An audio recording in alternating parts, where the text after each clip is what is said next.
Manager heads எல்லாரும் இங்க வாங்க, ஹெட்ஸ் எல்லாரும் இங்க வாங்க, ஹெட்ஸ் எல்லாரும். உங்களுக்கு நான் 5 நிமிஷம் தரேன். நீங்க குளிக்கிறீங்க, ப்ரஷ் பண்றீங்க எனக்கு தெரியாது. ஆனா நீங்க எல்லாரும் யூனிஃபார்ம் போட்டு இங்க வந்து நிக்கணும்.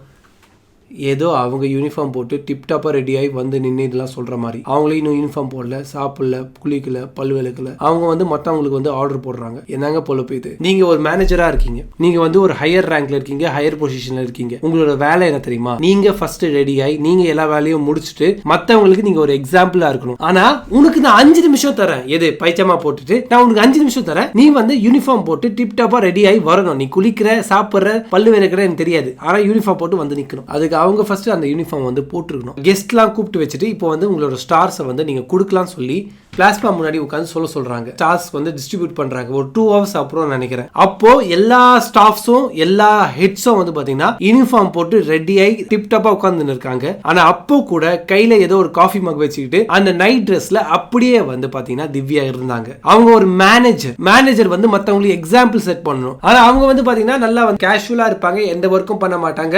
ஆனா நான் தான் எல்லா ஒர்க் பண்றேன், நானே எல்லா ஒர்க் பண்ணு சொல்லி கூச்சல் கூவெல்லாம் பண்ணுவாங்க. ஆனா ஒரு வேலையும் செய்ய மாட்டாங்க, ஒரு ரூல்ஸை ஃபாலோ பண்ண மாட்டாங்க. ஆனா மத்தவங்க மேல வந்து குறை சொல்லுவாங்க.